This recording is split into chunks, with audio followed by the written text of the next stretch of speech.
سنخوض معاركنا معهم وسنمضي جموعا نردعهم ونعيد الحق المغتصب وبكل القوة ندفعهم وبكل القوة ندفعهم بسلاح الحق البتار سنحرر أرض الأحرار ونعيد الطهر إلى القدس من بعد الذل وذا العار من بعد الذل وذا العار سنخوض معاركنا معهم وسنمضي جموعا نردعهم ونعيد الحق المغتصب وبكل القوة ندفعهم وبكل القوة ندفعهم وسنمضي ندك معاقلهم بدبيل دام يقلقهم وسنمحو العار بأيدينا وبكل القوة نردعهم وبكل القوة نردعهم سنخوض معاركنا معهم وسنمضي جموعا نردعهم ونعيد Alhamdulillahi Rabbil Alamin.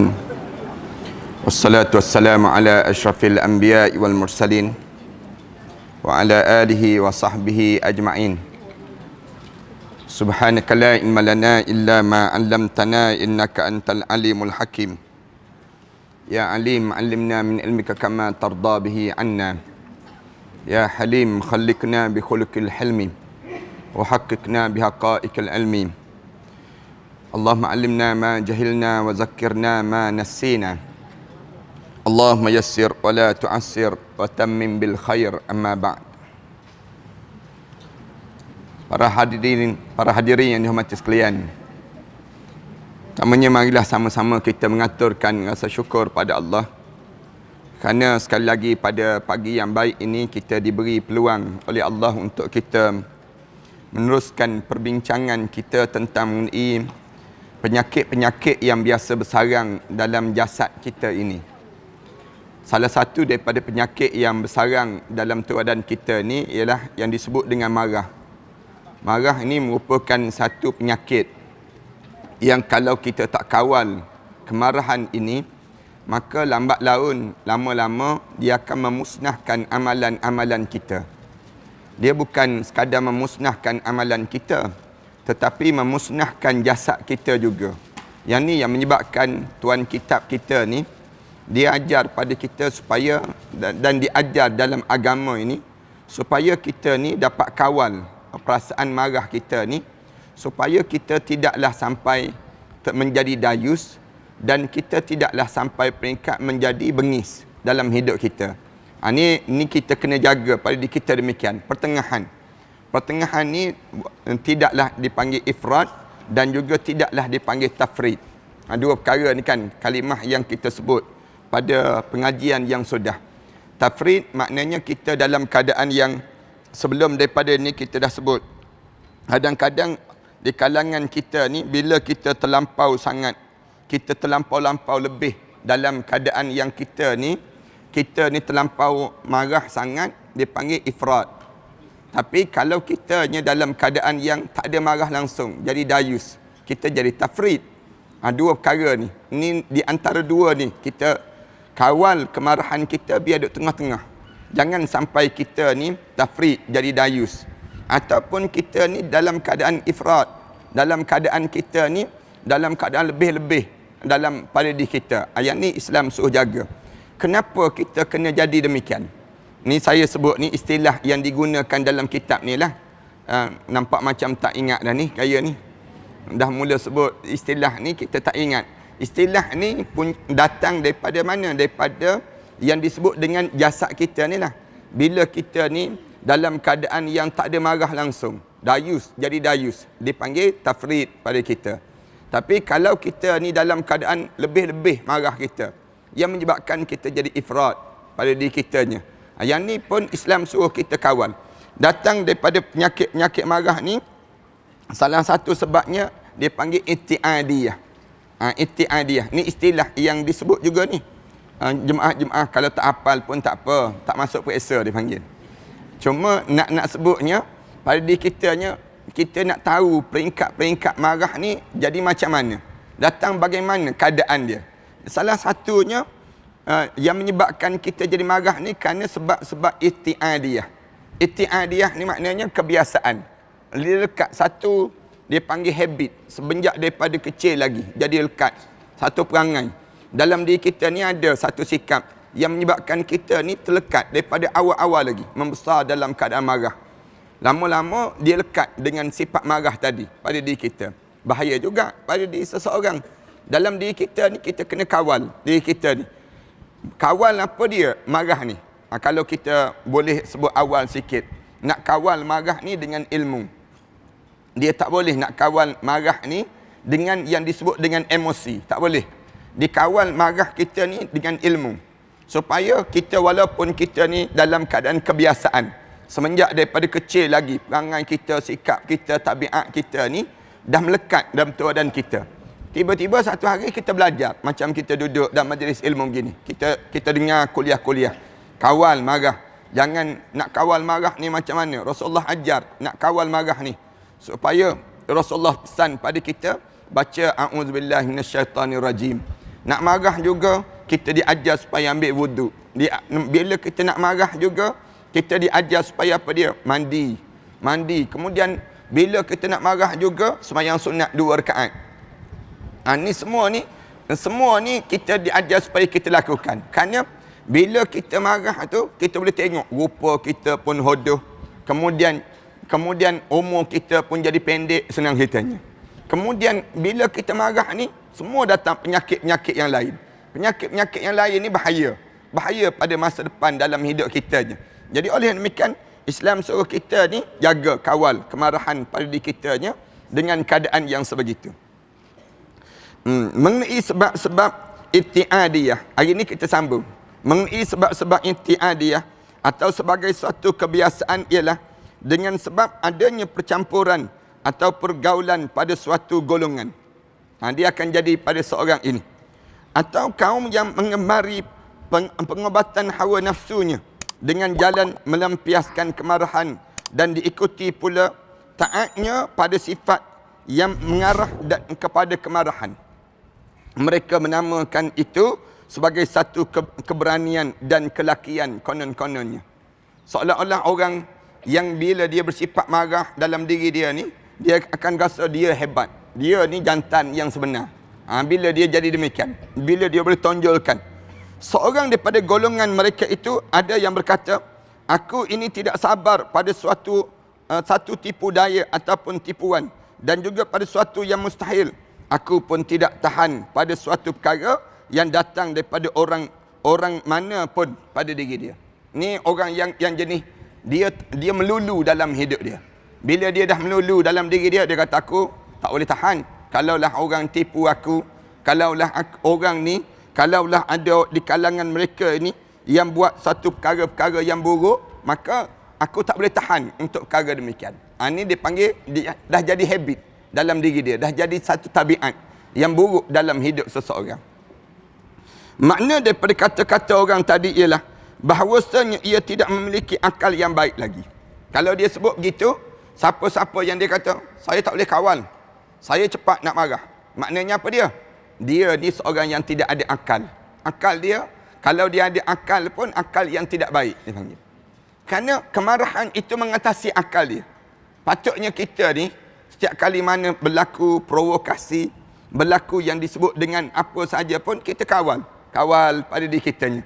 Tenang dulu, guna akal yang waras. Bila kita boleh guna akal yang waras, maka di waktu tersebut kita ni menunjukkan kita ni cerdik lah. Cerdik berhadapan dengan demikian. Tapi kalau kita tengah-tengah kita marah, kemudian orang sebut apa saja kita dah tutup dah. Tak nak dengar dah kita sebut demikian. Saya tak nak dengar dah. Saya nak fokus yang tu je. Dia sebut demikian. Tanda apa dia? Tanda dia jadi tak cerdik dalam hidup seseorang tadi. Ini tuan kitab kita disebut demikian. Apa yang menjadi sikap hatinya itu tidak hanya dipendam sendiri. Orang yang jadi macam ni dan tidak pula memiliki kesabaran yang dibenarkan oleh agama. Apa yang menjadi sikap hatinya itu tidak hanya dipendam sendiri, tetapi juga disebut-sebut kepada khalayak ramai, seakan-akan menunjukkan perihal kebanggaannya, mempunyai sifat semacam itu. Orang macam ni kadang-kadang dia rasa bangga, dia ni boleh jadi orang garang. Dia rasa bangga yang dia ni orang yang dalam hidup dia je berkekalan, bengis. Orang tahu orang ni ganas, konon-kononnya dia ni jantan sejatilah konon-kononnya. Tu konon-konon pada diri dia. Padahal Tuhan kita ni sebut, kalau kamu jadi macam ni, tanda kamu ni hilang waras pada diri kamu. Kamu tidak ada akal. Akal kamu tu jadi pendek. Manakala nafsu kamu jadi besar. Dalam hidup kita ni, kita kena letak biar akal kita tu mengatasi nafsu. Itu cara yang mudah kalau kita nak boleh faham lagi lah. Kalaulah nafsu kita mengatasi akal, habislah kita. Rugilah dalam hidup. Dalam hidup kita ni, biar akal kita tu tinggi. Akal kita tu bijak. Yang ni yang diajar dalam hidup seseorang. Bila akal kita ni waras, kita fikir kesan. Bila kita marah, akan jadi apa dia? Akan berlaku apa dia? Dalam diri kita ni, kesan dia tu banyak. Itu tanda akal kita dicerdik. Akal kita yang waras pada diri kita. Dan ini tiada lain kecuali memang kerana bodohnya yang sangat. Tuan kita sebut, bila seorang tu dah mula marah, melampau sangat, sampai dia tak peduli lagi kata-kata nasihat dan sebagainya, dah jadi satu habit dah pada diri dia demikian. Yang ni sampai orang tak nak bincang dah dengan dia. Kenapa? Kerana dia dah melekat dah perangai dia. Saya tak ada perbincangan. Kalau saya kata yang tu je dia sebut. Menandakan apa dia? Sebenarnya orang ni orang bodoh dia panggil. Orang ni bukan orang cerdik. Orang cerdik ni orang yang dia boleh dibawa perbincangan, kemudian melapangkan dada dia, boleh dia dengar pandangan-pandangan orang. Kita kena jadi macam tu. Bila kita dengar pandangan-pandangan orang, kita nilai sendiri. Nilai, betul ke tak betul? Tidak semua pandangan orang ni betul, dan tidak semua pandangan orang ni salah. Ada pandangan yang betul, ada pandangan yang salah. Oleh demikian kita nilai berdasar pada ilmu. Tapi ramai di kalangan kita ni, bila dalam hidup dia tolak sembrono je. Orang lain tak boleh. Saya tak nak. Saya nak dengar yang saya saja. Saya saja yang betul. Yang ni yang menyebabkan dia dalam hidup dia tidak boleh kawal kemarahan dia tadi. Dan tiada lain kecuali memang kerana bodohnya yang sangat, sehingga apa yang dibangga-banggakan itu menjadi suatu hal yang terpuji dan dikagumi oleh orang ramai tadi. Dikagumi oleh orang ramai. Bila orang yang sedemikian itu bergaul dengan orang lain yang dasar hatinya memang tidak baik. Bila dia bergaul dengan orang lain, hati dia kotor, hati dia tak bersih. Maka setelah orang itu mendengar ucapan manusia yang sombong tersebut, lalu meresaplah kata-kata orang tadi dalam jiwanya. Ini berakibat sangat jahat bahawa orang yang baru meniru kelakuan orang tadi akhirnya gemar sekali pada kemarahan, dan hal itu dianggap olehnya sebagai sesuatu yang baik. Lalu ia menyerupakan dirinya kepada orang yang sombong tadi, yakni kaum yang sedang sesat itu, dan akhirnya peniru itu pun menjadi kokoh, kuatlah kesenangannya dalam kemarahannya tadi. Faham ke tak faham tu? Nampak macam termenung. Kita ni, katanya Tuhan kita ni, bila kita ni biarkan pada diri kita ni perangai buruk tadi berkekalan dalam jasad kita, dan orang lain pun tiru, kita rasa betul dah yang tersebut. Orang lain pun ikut dengan yang kita lakukan tadi. Bila orang lain ikut dengan apa yang dilakukan tadi, kita pun kekal pada diri kita ni. Marah kita, sombong kita, cara tak dengar kata orang ni, lama-lama kita rasa betul benda yang salah tadi. Ni ramai. Akhir dalam hidup kita ni begitu perangai. Sebab tu Islam diajar supaya setiap masa kita ni bersihkan hati. Bersihkan hati dan bersihkan hati. Supaya hati kita ni tak menjadi kotor. Jangan sampai peringkat hati kita kotor. Bila hati kita ni kotor, senanglah masuk penyakit-penyakit ni. Sampah-sampah dan sebagainya. Kita tengok macam mana bekas. Kalau bekas tu dia jadi bekas tong sampah, banyaklah sampah-sampah masuk. Kalau bekas tu menjadi bekas untuk buat kek, banyaklah kek yang akan lahir. Anda tengok bekas ni sendiri. Bekas dalam, kita tengok bekas-bekas yang ada ni kan. Kalau besen-besen yang ada. Besen ni kalaulah jadikan tong sampah, lama-lama banyak masuk sampah lah. Tapi kalau besen bekas tadi, kita jadikan dia dengan apa dia? Dengan benda-benda yang baik, letak makanan-makanan yang sedap. Akhirnya bekas tu jadi mulia. Demikianlah dalam hidup kita. Hati kita ni, kita kena corak macam tu lah. Jangan hati kita ni jadi hati sampah. Hati yang senang masuk benda-benda yang lain. Benda yang kotor ni senang masuk. Salah satunya hati sampah ni apa dia? Hati yang senang masuk benda-benda yang kotor ni, bila kita biarkan kemarahan itu menguasai diri kita. Bila kita biarkan kemarahan ni menguasai diri kita, lama-lama hati kita ni menjadi hati sampah. Payah nak diberi nasihat. Payah nak diberi teguran. Melekat perangai ni sejak muda sampai tua. Dia melekat dengan perangai tersebut. Tak terbuka dalam hidup dia untuk menerima ajaran agama. Sedangkan Nabi Muhammad sallallahu alaihi wasallam diutuskan dengan tujuan apa dia? Dengan tujuan nak suruh bersih kekotoran-kekotoran jiwa manusia ni, nak suruh selamat manusia daripada kegelapan kepada yang disebut dengan cahaya yang datang daripada agama Islam ini sendiri. Lama kita ni sebab tu anda sebut rasa syukurlah pada Allah. Alhamdulillah kita dalam hidup kita. Kenapa? Ada juga peluang dalam hidup kita belajar kitab-kitab sebegini. Kalau cuba bayang orang yang hidup dia tak pernah belajar. Tak pernah belajar. Kita ni pun belajar. Belajar kita ni pun sekali-sekali je. Bukan belajar banyak kali terulang-ulang pun. Kita belajar sekali-sekali. Bila kita belajar ni, lagi kita belajar, lagi kita rasa banyaknya kekurangan diri. Banyaknya kelemahan diri.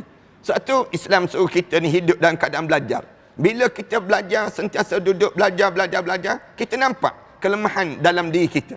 Tapi kalau sekiranya kita hidup ni, tak pernah belajar, tak pernah mendengar. Duduk je kat rumah. Pagi-pagi goreng, jemput malas sesuatu. Pagi-pagi kita je buat mi goreng. Pagi-pagi begitu je dalam hidup kita. Tengah hari sikit buat makanan. Kita nak tunggu apa dalam hidup kita? Sehingga kan hati kita ni kotor dengan keadaan yang sedemikian rupa. Apabila sudah demikian keadaannya, maka nyalalah kemarahan itu dapat membutakan orang yang kejangkitan penyakit tadi. Tuan kita sebut, bila kamu ni dalam keadaan yang kamu ni sendirinya dah mengukuh dah perangai marah tadi, lama-lama buta hati kamu. Buta perasaan kamu, tak ada dah perasaan. Kerana apa dia? Kerana kemarahan kamu tadi mengatasi yang disebut dengan, yang namakan dengan yang disebut dengan agama Allah Subhanahu Wa Taala ini sendiri. Allah suruh kita ni hidup kawal. Jangan kamu tak terkawal.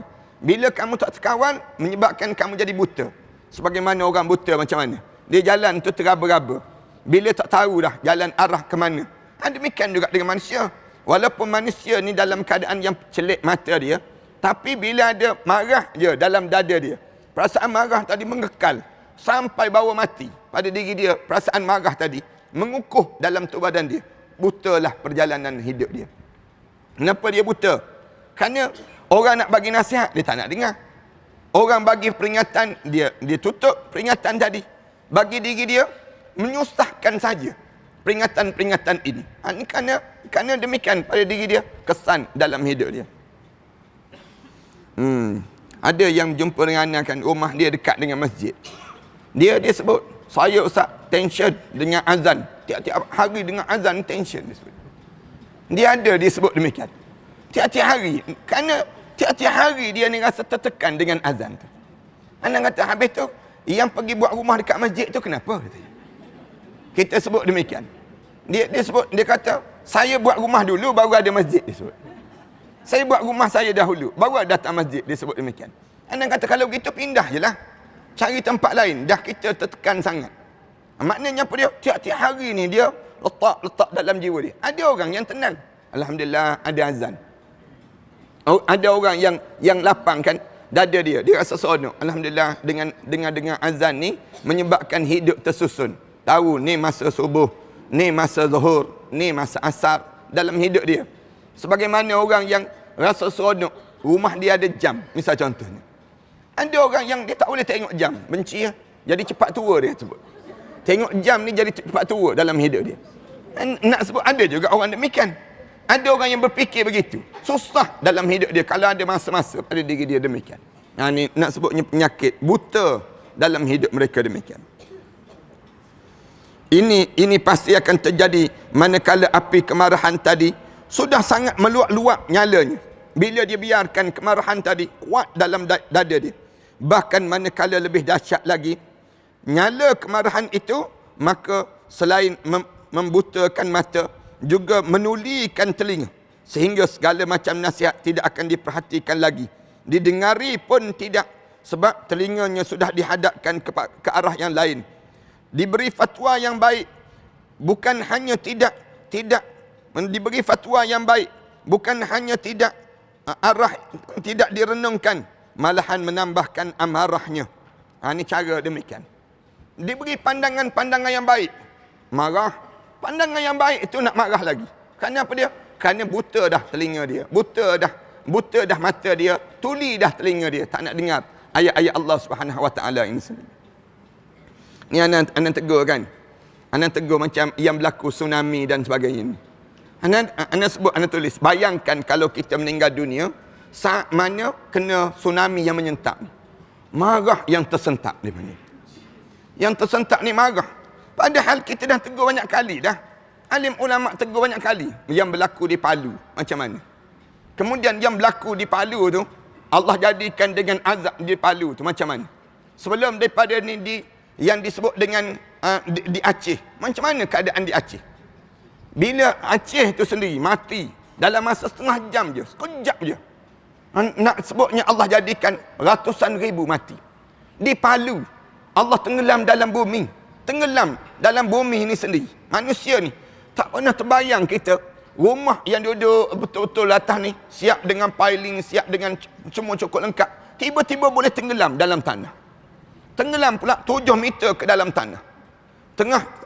Bila tenggelam tu cuba nak naik itu, datang banjir lumpur. Datang lumpur tu datang tak tahu daripada mana.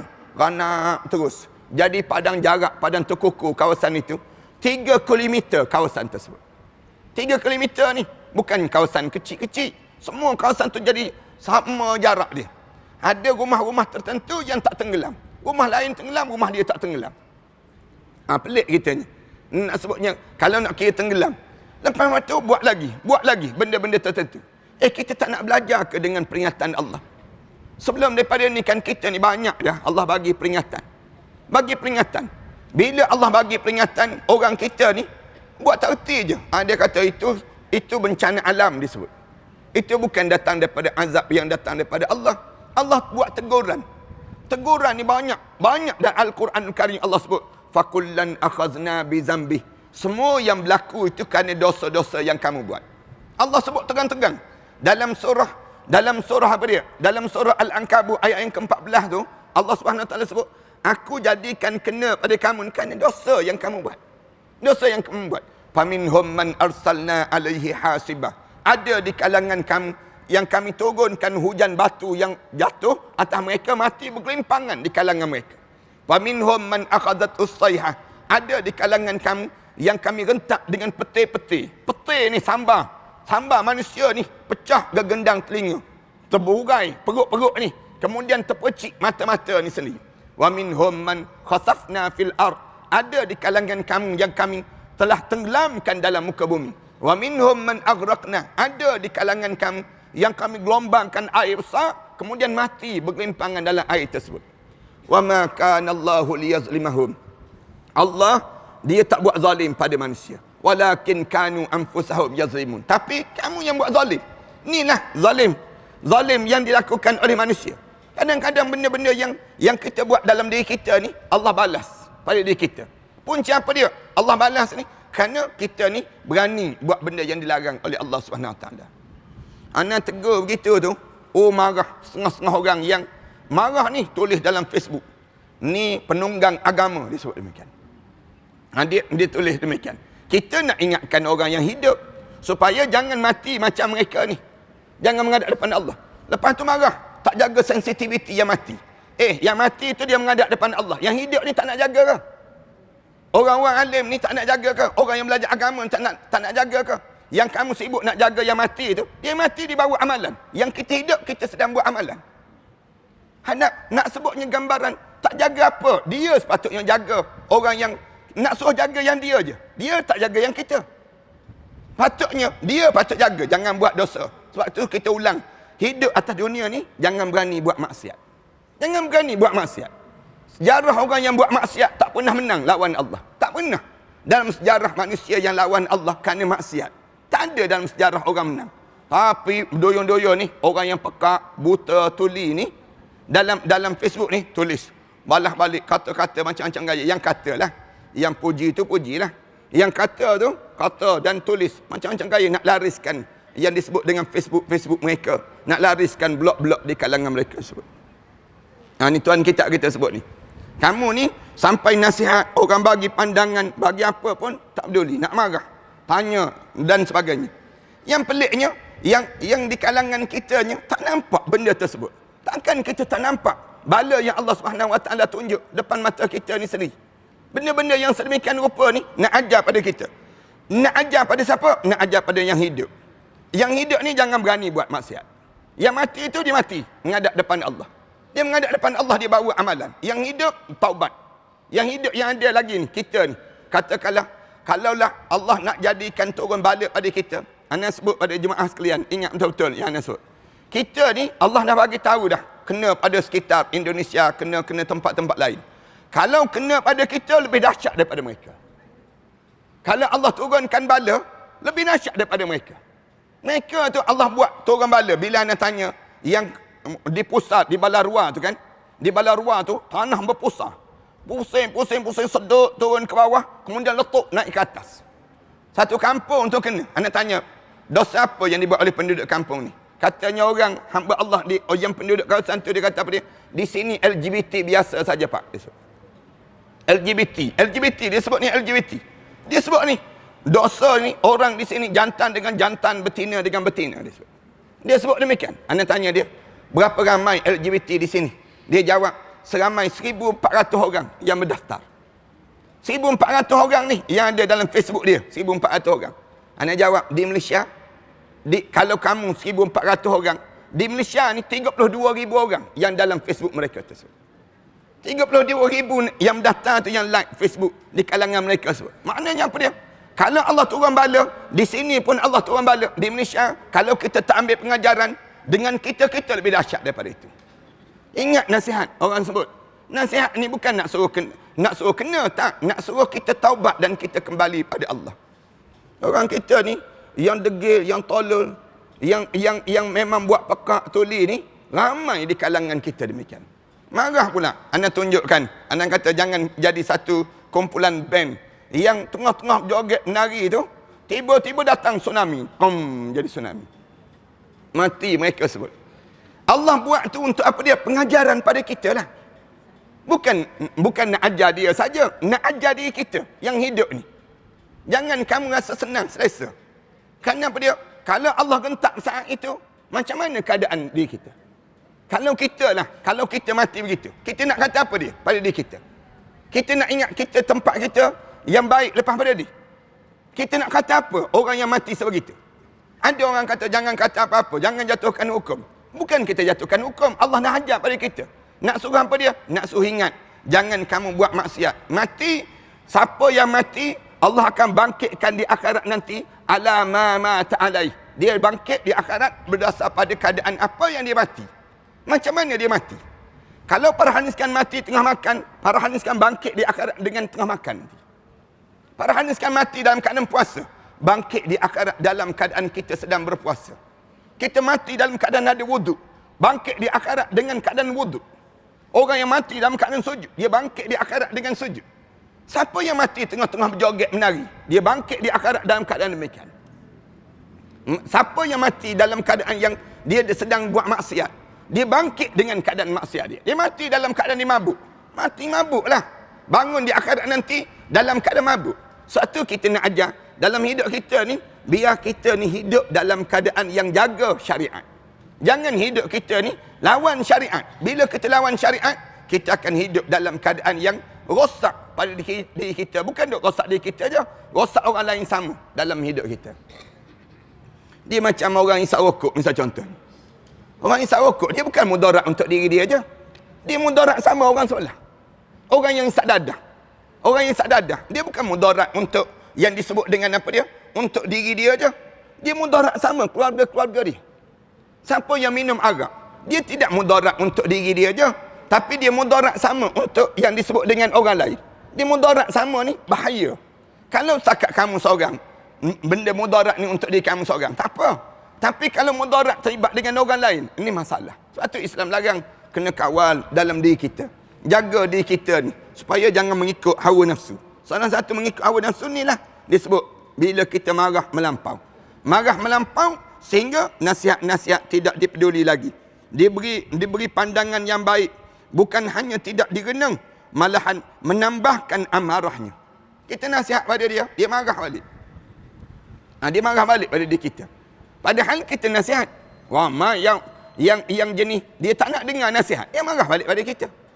Dia jadi salah pula kita. Kita pula yang salah, yang bagi nasihat. Ini kesan, nak sebutnya buruknya peribadi seorang. Ana ceritakan, orang Arab Mesir kan, orang Arab Mesir, pengalaman Ana belajar kat Mesir. Dia berkelahi di antara satu sama lain ni. Mercik ni, air liur ni, hidung dengan hidung terdekat. Bila dia marah tu dekat tu. Memang dia marah. Ana tengok yang bertengkar. Driver teksi dengan yang penumpang teksi tadi. Berkelahi kerana apa dia? Bayaran. Bangunan dengan bangunan tu dengar tu, mereka bertengkar-tengkar. Mereka ni, hidung dengan hidung. Katanya driver teksi, dia berjanji tadi nak bayar sekian-sekian. Kemudian dah tempat sekian-sekian. Tahu-tahu tempat dia jauh. Yang menyebabkan aku minta tambah. Yang katanya, penumpang ni kata, aku dah berjanji dah dengan dia. Janji dengan sekian harga. Sekadar ini saja dah. Dia kata tak boleh, driver teksi nak marah. Nak pada bayaran lebih. Lama-lama tengah berkelahi ni. Hidung dengan hidung, mercik dah air liur. Mercik tu anda tengok tu. Nak sebutnya kuat. Tangan tak bergerak. Tangan tak naik. Datang seorang tu. Tepuk je dua orang ni. Sallu ala Nabi. Sallu ala Nabi. Selawat ke atas Nabi. Selawat atas Nabi tu berhenti dua-dua orang. Peluk terus dua-dua orang. Peluk terus. Balas dia sebut. Tak payah-payahlah dia sebut. Tak payah-payahlah. Kan kita adik-beradik dia sebut. Oh baru nak jadi adik-beradik. Tadi tak adik-beradik. Nak sebutnya. Tak payahlah. Kata kawan sebut. Tak apa aku bayar tambah dia sebut. Nak tambah lagi. Nak tambah. Yang tadi tak nak bayar tambah. Berkelahi-kelahi dia. Bila orang sebut sallu ala Nabi, salawat ke atas Nabi, jadi adik-beradik terus di kalangan mereka. Baik terus. Nak sebutnya bagaimana mereka boleh kawal marah tadi sampai peringkat bila sebut agama ni tenang terus dalam hidup. Cuba tempat kita ni kita datang. Orang tengah berkelahi begitu kita tepuk dia. Sallu ala Nabi. Dia pandang kita balik. Apa sallu dia tadi. Dia marah kita pula tak kena gaya. Ni nak sebutnya gambaran apa dia? Kerana kita hilang kewarasan. Di saat mana kemarahan. Bila kita marah tu, dia hilang waras pada diri kita. Yang ni nak ajar pada diri kita ni, supaya kita kawal diri kita ni. Jikalau memperolehi penerangan yang berasal daripada cahaya akalnya, patutnya bila diberi penerangan daripada agama yang baik dan meneliti kembali bagaimana keadaan dirinya di saat itu. Cuba kamu tengok balik agama dia ajar macam mana. Kemudian kamu tengok diri kamu saat itu. Memang sukar baginya untuk mengembalikan akalnya itu ke jalan yang diredai oleh Allah Ta'ala. Dan akhirnya cahaya akalnya itu menjadi padam. Biasanya kalau orang marah sangat, dia tak terfikir dah. Dia tak ada fikir dah. Dia jadi hilang waras. Ni dia sampai peringkat bagi tahulah apa pun. Dan seterusnya terhapuslah seketika itu pula sebab tebalnya asap kemarahan tadi. Dan itulah yang merupakan penutup yang menghalang-halang tembusnya cahaya akal tadi ke dalam jiwa dan hati seseorang. Bila dah kamu ni marah, meluak-luak marah kamu. Tebal sangat dah asap marah kamu. Payahlah nak masuk cahaya agama dalam keadaan kamu. Bila orang nak marah kan, nak marah tu, payahlah nak nasihat pun tak nak dengar dah. Segala apa pun kita jadi tertutup. Tertutup kita dengan mereka. Orang yang marah sangat. Dia nak marah sangat. Dia tak nak dengar. Saya tak nak dengar. Saya tak nak terima alasan apa pun. Saya tak nak dia sebut. Dia tak nak, dia tutup telinga dia. Yang sampai tahap tu, di saat tersebut, Yang rosak bukannya orang ni tidak. Yang nak bagi nasihat, yang rosak kamulah. Bila kamu marah tu melampau-lampau dalam diri kamu. Kemudian kadang-kadang melebar jangkauannya sampai ke permata keindahan. Dan apabila sudah demikian hal mata hatinya menjadi gelap gelita di saat itu. Mata hati dia pun jadi gelap gelita. Sehingga kedua mata wajahnya tidak dapat dipergunakan lagi untuk melihat kebaikan. Bila dia marah, dia tenggelam habis segala kebaikan-kebaikan orang yang pernah buat baik sebelum daripada. Ini cara bila marah. Marah tadi, satu je kesalahan yang dia buat. Orang ni buat salah depan dia. Dia marah dengan satu kesalahan. Yang baik itu terpadam. Terpadam terus. Tak nampak lagi kebaikan yang pernah dilakukan. Dan tidak dapat membezakan antara mana yang bagus dan yang buruk kesannya. Tak boleh nak nilai dah yang baik dan buruk kesan tadi. Sementara itu, seluruh dunia tampak di matanya sebagai satu benda yang hitam pekat pada diri dia. Kelam perjalanan hidup dia. Otaknya sudah buntu, seolah-olah ia tidak berada dalam gua. Dalam gua yang indah, suatu apa pun di dalamnya. Gua yang tiada suatu apa pun di dalamnya, melainkan api yang menyala-nyala. Dengan demikian udara di dalamnya menjadi pengap dan meresap, terasa panas sekali hawa yang orang itu sedang duduk di dalamnya. Kemudian kanan kirinya penuh dengan asap. Semula masih tampak lampu yang kecil, sekali nyalanya, kemudian padam cahayanya. Maka kaki pun tidak tetap letaknya jikalau hendak berjalan. Perkataan pun tidak mudah didengar, dan bentuk benda dan gambar pun apa pun tidak terlihat sama sekali. Padahal manakala diperhatikan sungguh-sungguh, tidak mungkin lampu tadi dipadam dari dalam ataupun daripada luar. Apalagi menyalakan lagi, mustahil dapat dilakukan. Jadi siapa saja yang ada di dalamnya sepatutnya harus bersabar dulu. Suatu cara bersabar yang tidak ada gunanya. Sebab akhirnya orang itu akan ikut terbakar kalau ada api yang lain bersama-sama dengan benda apapun yang dapat dibakar menjadi abu pada tubuh badan dia sendiri. Yang ni orang Melayu kita panggil, orang Melayu kita kata menang jadi arang, kalah jadi abu. Yang istilahkan demikian. Tak ada manfaat langsung. Ialah jadi arang ada jugalah boleh membakar sikit. Tapi kan hitam legam tu, bila dia marah tu, nampak tu kaki dia pun tak boleh bergerak dah. Ketar tu tangan tangan tu bila nak marah sangat meluak-luak, dia jadi tak nampak dah jalan. Dia tak dengar dah orang kata. Ni katanya Tuhan kita kata ni, waktu tu hati kamu ni penuh dengan asap-asap kemarahan. Asap-asap kemarahan yang menyebabkan kamu tak terkawal dah pada diri kamu. Yang inilah yang menjadi bahaya. Nah, demikian itulah cara kerjanya kemarahan apabila sudah masuk ke dalam hati seseorang. Tuan kita sebut, macam inilah marah masuk dalam tubuh seorang dan meresap ke dalam otaknya. Malahan ada kala api kemarahan itu lebih kuat lagi daripada apa yang dihuraikan di atas. Dan jikalau itu terjadi, maka orang yang sedang dalam keadaan marah akan mati konyol tu. Kerana perbuatannya sendiri yang disebabkan oleh kemarahan itu. Mati kosong lah senang ceritanya. Kerana dia lawan benda yang manfaatnya tak ada. Lawan benda yang tak ada manfaat dia. Ini sama halnya dengan api yang semula menyala tetapi berada dalam gua yang makin lama semakin mengecil dan akhirnya padam sama sekali. Masih untung apabila tanah yang ada di bahagian atasnya tidak runtuh ke bawah. Sebab justru api itulah yang merupakan kekuatan dan mengumpul seluruh bahagian tanah yang ada di sekitarnya. Dia buat perumpamaan begitulah. Macam dalam gua yang penuh dengan asap, kemudian yang kelam, kemudian di saat itu tak ada apa-apa dah. Kerana marah tadi, jadi kosong pada diri seseorang. Begitulah hal ehwal hati manakala ketika dalam keadaan marah. Hati ketika mana marah, sebenarnya apa yang dihadapi kapal sekalipun yang sekecil-kecil masih lagi bagus daripada keadaan hati yakni apabila kapal ataupun perahu sekalipun sedang diombang-ambing disebut oleh gemuruh ombak dan juga badai, sedangkan di sekitarnya angin ikut bergoncang hebat di tengah lautan yang tiada tepinya, memang kapal ataupun perahu boleh dikatakan masih selamat daripada jiwa yang bergoncang disebabkan kemarahan.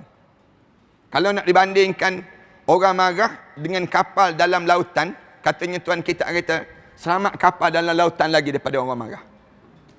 Itu cara mudahnya. Bahasa dia ni bombastik sikit kan. Panjang sikit lah. Kalau kita baca, seorang-seorang kena baca 2-3 kali. Baru kita nak faham ayat dia yang digunakan ini.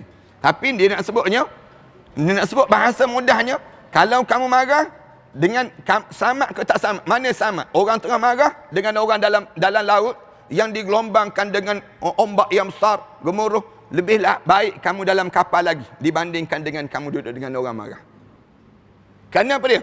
Dalam kapal tu boleh selamat lagi. Walaupun di lambung badai macam mana pun, kapal yang kecil macam mana pun, dia terombang ambing saja dalam air itu. Tapi yang marah tak dah. Dia dah mati dah. Habis dah pada diri dia. Saat mana marah meluap-luap dalam jiwa seseorang. Mengapa demikian? Tentulah begitu. Di dalam kapal ataupun perahu, pasti masih ada orang yang mempunyai kepandaian dan keahlian dalam membuat ketenangan daripada jalannya apa yang di atas laut itu. Bahkan dapat memikirkan bagaimana cara menenangkan para penumpangnya. Walaupun ombak tu besar dan macam mana pun, yang disebut dengan apa dia? Yang disebut dengan pemandu ni, pemandu bot kan dan sebagainya, dia tahu jalan mana olah-olah air yang boleh selamat.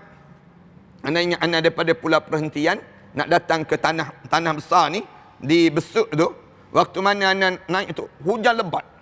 Naik bot pula bot kecil je. Bot kecil tu muat dalam 6 orang je bot ni. Allah, hati ni tak boleh nak dibayang. Ombak tu besar tu. Naik itu, air tu dah 2, 3, 4 kali dah masuk dalam bot ni. Tapi alhamdulillah, yang nak sebutnya driver tu pandai olah. Dia cari olah air tu, dia boleh tengok kat mana walaupun dalam gelap pekat, dalam hujan lebat. Kemudian nak sampai ke tanah ni, Allah, kita tengok arus tu memang menakutkan dan menggerunkan, boleh menterbalikkan. Tapi oleh kerana pandai dia, kepandaian dia tadi, alhamdulillah selamat kita ni. Allah tak tulis mati dekat pulau perhentian dia panggil. Nak sebutnya dalam keadaan sebegitu, Allah panjangkan lagi umur kita. Tapi yang nak sebutnya, ada orang yang mati dengan kemarahan. Dia tak mati di lautan, tapi dia mati dalam lautan kemarahan dia. Dia mati dan tengah-tengah marah tu, mati dia. Nak marah sangat kan? Ramai mana orang yang tengah-tengah marah sungguh, mati sungguh dia. Mati sungguh dia. Kejut tergamam. Gamam tu, Allah, habis dia. Mati dalam keadaan demikian. Tak terkawal. Ada seorang pakcik tu tengok bola kan. Tengok bola, masuk gol tu. Gol tu dia terlompat. Gol tu, dia pun gol juga dia. Dia pun mati juga di saat. Yang ni lebih suka sangat dia panggil. Lebih suka sangat, mati juga. Yang lebih marah, lebih lagi lah. Senang mati. Mati apa dia? Mati hati. Mati hati ni yang jadi bahaya. Yang menyebabkan tak ada kawalan lagi pada seorang ini. Yang bahkan dapat memikirkan bagaimana untuk menenangkan para penumpang. Kalau kita naik bot, naik kapal, hujan lebat tengah-tengah laut dan sebagainya, adalah cara dia. Cara dia bertenang, duduk, biarkan ombak ambing dahulu dan sebagainya. Yang ni, dia ada cara dia. Sentiasa meneliti apa yang terjadi. Kemudian mengiring ke tempat yang dapat menyelamatkan seluruh orang yang ikut menaiki tadi. Dia boleh tengok, kawal, dia boleh kawal. Macam orang bawa kapal terbang kat pilot kan. Pilot tu, dia bila masuk saja kawasan yang berawan tebal, kemudian ribut pula kawasan angin yang kencang, dia boleh kawal kapal terbang dia. Dia boleh kendali kapal terbang dia pergi kawasan-kawasan yang selamat sedikit. Ini nak sebutnya gambaran bagaimana mereka ni sendiri. Mereka tahu macam mana nak tenangkan penumpang-penumpang itu sendiri. Tapi nak sebutnya, kalau marah lebih dahsyat daripada itu. Lebih dahsyat daripada kapal terbang yang masuk kawasan-kawasan yang beralun-alun dengan angin-angin yang ribut dan sebagainya. Kerana tak boleh nak ada kawal tadi. Adapun hati itu sebenarnya dapat diumpamakan sebagai pemilik kapal ataupun perahu.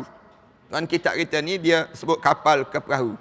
Kalau tuan kitab ni hidup zaman kita, mungkin dia sebut kapal terbang lah. Kerana zaman itu banyak cerita tentang kapal dia. Macam mana belayar di atas lautan dan sebagainya. Jarang orang, tak ada orang nak cerita tentang kapal terbang dan sebagainya. Suasana ni. Tapi kalau zaman kita ni sebut macam kapal terbang lah.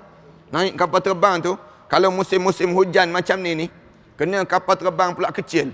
Macam mana nak samakan kawasan-kawasan, tengok dalam radar tu, merah-merah je dalam radar ni. Ni macam mana nak pergi kawasan-kawasan demikian? Nak tak nak, kena cari juga jalan untuk selamat. Tengok awan-awan tebal dan sebagainya. Cara mereka. Manakala terjangan gelombang tadi, terjangan gelombang sudah menggulung-gulung, maka lenyaplah daya upaya untuk menyelamatkannya. Sebab kemarahan telah membuat dirinya itu buta dan bisu, lalu tidak dapat berbuat apa-apa, baik guna keselamatan dirinya sendiri, lebih-lebih lagi orang-orang lain yang menjadi tanggungjawab di bawahnya itu. Nak sebutnya, bila kita marah sangat, tak terkawal dah diri kita. Tak selamat dah diri kita. Bila kita dalam gelombang yang disebut dengan kemarahan, marah sungguh, tak boleh. Mata, merah je mata. Kemudian telinga tu kalau nampak, boleh nampak asap keluar. Zuk asap keluar. Nak marah sungguh ni. Waktu tu, diri dia pun tak selamat, yang duduk di sekitar dia pun tak selamat. Tak selamat semua. Kini marilah kita memeriksa sekadar perihal bekas-bekas yang tampak di luar. Tuan kitab kita ni buat kajian lagi. Kalau kita periksa pula orang marah ni, luaran dia macam mana? Luaran pada diri dia. Dan berasal daripada sebab adanya kemarahan tadi, iaitu warna telah berubah menjadi kemerah-merahan. Nampak dia marah ni, berubah muka dia tu. Muka yang putih berubah jadi merah. Telinga yang asalnya putih, nampak merah-merah telinga dia. Berubah. Baik kulit tubuh badan dia, ataupun kedua mata je. Mata pun, kelopak mata dia tu pun tengok merah je, kelopak mata dia. Selain itu badannya sentiasa bergerak-gerak. Ni kesan marah ni. Bila kesan marah, badan pun tak duduk diam ni. Tangan tu tergerak, gerak ni tangan. Geram nak penampar ni panggil. Dia dah jadi, mula dah ketar tangan-tangan tu badan dia. Geram dia ni dalam demikian. Dan ini terdorong oleh hatinya yang terus-menerus berdebar-debar. Hati dia pula berdebar-debar. Ingat betul-betul tu, kita ni kalau kuat kencangan hati kita ni, kita ingat, kita tenang kejap. Boleh jadi aku sedang marah kot, kita sebut. Boleh jadi demikian. Hal ini tampak nyata daripada persendian dia. Nampak nyata pada sendi-sendi dia. Jari-jari tangannya dan juga kakinya. Jari tangan dia pun nampak bergetar, kaki dia pun melangkah tak serba tak kena. Semua tak kena. Juga apa yang dikerjakan sudah keluar daripada ketertiban dan juga peraturan yang lazim berlaku dan dihormati oleh khalayak ramai. Kemudian juga getaran dalam gerak-geri badannya serta dalam berbicaranya, sehingga kadang-kadang mengeluarkan busa daripada sela-sela gigi dan mulutnya. Orang-orang yang matanya memerah dan makin merah sekali apabila marahnya semakin menjadi-jadi. Lubang hidungnya pun mengembang dan menguncup. Ni tuan kita disebut, betul ni disebut. Lubang hidung dia pun kembang kuncup secara berganti-ganti. Nak marah sungguh. Sah bunyi tu, nyawa tak lepas, dia panggil demikian. Kecuali itu bentuk dan rupa tubuhnya juga kelihatan berbeza. Badan dia pun nampak berbeza dah. Mula mengembang je badan dia. Jikalau dibandingkan orang biasa, dahinya berkeriput, kedua kakinya seakan-akan ingin menyepak apa yang di mukanya, kedua genggaman tangannya dikepal-kepal erat-erat bagaikan orang yang ingin menghentam dan menghajar musuh dan lain-lain lagi. Yang ni yang tu yang menyebabkan apa dia? Tangan dia tu ikut tercapai lah. Dia mula tercapai. Capai periuk-periuk yang dicampak. Dia tercapai apa dia? Dia boleh sepak, pintu-pintu dia sepak. Dia mula tu tak terkawal. Yang tak terkawal dah ni. Dia jadi demikian. Hilang kawalan. Allahu Akbar. Ada lagi ke orang macam ni? Ada dalam dunia kita ni. Orang kita ni kan, kalau tidak, takkan ada periuk-periuk melayang ni panggil. Takkan ada yang disebut dengan apa dia? Orang yang hempas pintu. Akan ada orang yang hidup dia dalam keadaan suara dia tinggi-tinggi. Rumah-rumah tu, setengah-setengah rumah tu, dengar tu, bertempik-tempik dalam rumah. Kenapa bertempik-tempik dalam rumah tu? Tanda apa dia? Hati dia semakin jauh. Anda sebut banyak kali ni. Akhir-akhir ni anda sebut demikian. Kadang-kadang bertempik tu, bertempik dalam rumah tu, cakap dengan suami isteri tu. You, I dia. Lama-lama kayu, dia. Lama-lama dia mula, dia tak ada dah abang, darling, tak ada dah. Abang, darling tu dah tak ada dah. Bila dia marah sungguh tu, dia keluar je. Bahasa-bahasa yang kotor-kotor yang keluar. Tak ada lagi respect dan hormat tu dah tak ada. Bila dia terlampau marah dalam hidup seorang. Allahu Akbar. Jaga kita perhatian sekalian. Habis amalan-amalan kita. Bila kita marah tu, habis hancur lebur dah. Letih dah kita buat amalan. Penat dah kita bangun tahajud malam. Banyak dah yang kita derma sebelum-sebelum daripada ini. Tapi bila kita buat benda yang demikian marah tu, habis amalan-amalan kita. Rugi pada diri kita ni. Andai kata orang yang sedang marah itu melihat bentuk tubuh badannya sendiri ketika itu, khususnya pada wajahnya, pastilah ia akan malu melihat keadaan dirinya.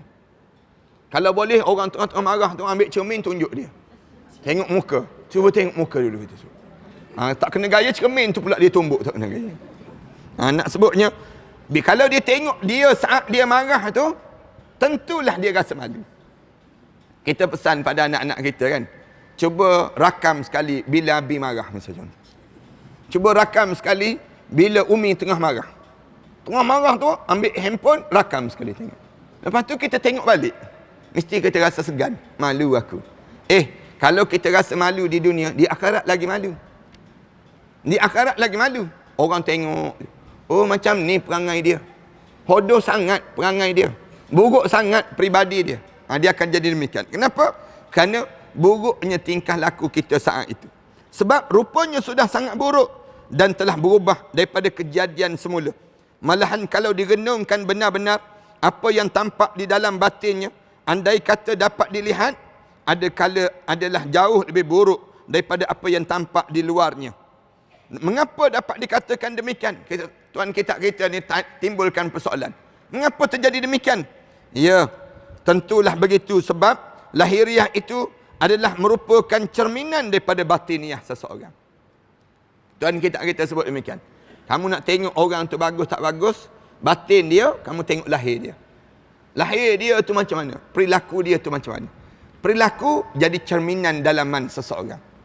Ni hidup kita ni. Dia lambat laun, dia akan terzahir. Peribadi kita ni macam mana? Kalau dalam diri kita ni buruk, buruk sangka dan sebagainya, lambat laun dia terkeluar pada mulut.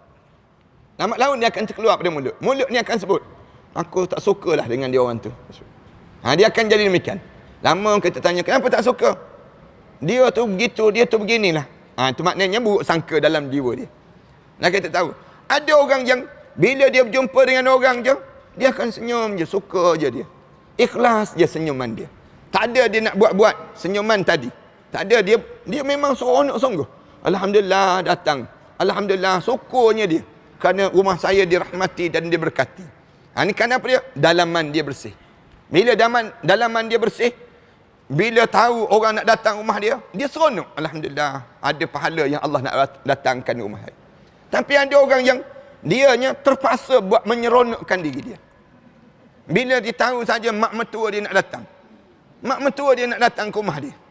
Allah, dia terpaksa menyeronokkan diri dia. Merupa-rupakan wajah dia.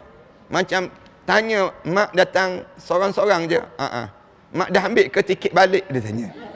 Dia mula dah tu. Dia mula dah. Dia nak tunjuk dah lama-lama. Tak lagi mak dia sebut. Kan nanti mahal mak. Kalau mak dah ambil lewat, dia sebut. Maknanya gambaran bagaimana dia nak tunjuk keburukan hati dia. Kebusukan jiwa dia tersebut. Minta jauhlah daripada Allah kita dapat suasana itu. Biar kita ni dapat suasana yang baik je dalam hidup kita. Dan kalau kita nak dapat suasana yang baik, kita ni kena jadi baik. Yang dalam hidup kita ni, kalau kita ni dalam keadaan yang buruk, Allah sediakan yang buruk juga untuk kita. Al-khabisatu lil-khabisin wat-tayyibina lit-tayyibat. At-tayyibina lit-tayyibat. Allah jadikan yang buruk itu untuk yang buruk, yang baik itu untuk yang baik. Allah jadikan demikian. Jadi keburukan yang ada dalam batin itu hanyalah mula-mula terjadi. Kemudian keburukan itu melebar sampai ke bahagian luar. Namun hal itu adalah kejadian yang kedua. Selanjutnya yang di luar itu adalah yang merupakan buah disebabkan adanya perubahan di bahagian batin, dalam ataupun batin dia. Bandingkanlah buah ini dengan buah yang suatu tanaman. Jadi perubahan itu adalah bekas yang kelihatan dalam tubuh pemarah tadi. Ni nak sebutnya gambaran yang berlaku pada seorang bila seorang ni marah. InsyaAllah kita sambung pada akan datang nanti. Tajuk yang ni lagi mengenai tubuh yang marah tadi. Bukan akan datanglah tahun depan ke apa dia. Kita sambung pada tahun yang akan datang nantilah insyaAllah. Mudah-mudahan kita dah masuk tahun baru kan. Tahun depan ni tahun baru dah. Jadi kitanya tahun baru ni pun cerita mengenai marah lagi kita ni. Tapi kalau marah juga lepas masuk tahun baru, tak tahulah kita ni. Maknanya kita tak boleh kawal lagi kemarahan kita. Panjang sikit Tuan kitab kita ni hurai. Nak suruh kita ni betul-betul faham terhadap konsep yang disebut dengan hakikat marah tu apa dia insyaAllah. Sallallahu ala Muhammad wa ala alihi wa sahbihi wa sallam. Walhamdulillahi rabbil alamin. Bismillahirrahmanirrahim. Alhamdulillahi rabbil alamin. Wassalatu wassalamu ala ashrafil anbiya'i wal mursalin wa ala alihi wa sahbihi ajma'in. Allahumma ighfir dhunubana wa liwalidina warhamhuma kama rabbayna shaghira wa li jami'il muslimina wal muslimat wal mu'minina wal mu'minat al ahya'i minhum wal amwat. Allahumma taqabbal minna salatana wa du'aana wa qiyamana wa ruku'ana wa sujudana wa tammim taqsirana ya Allah innaka antat tawwabur rahim. Allahumma arhamna fa innaka bina rahim wa la tu'azzibna fa innaka alaina qadir waltuf bina ya Allah innaka antal latiful khabir. Rabbana ij'alna muqimas salah wa min dhurriyyatina rabbana wa taqabbal du'a. Allahumma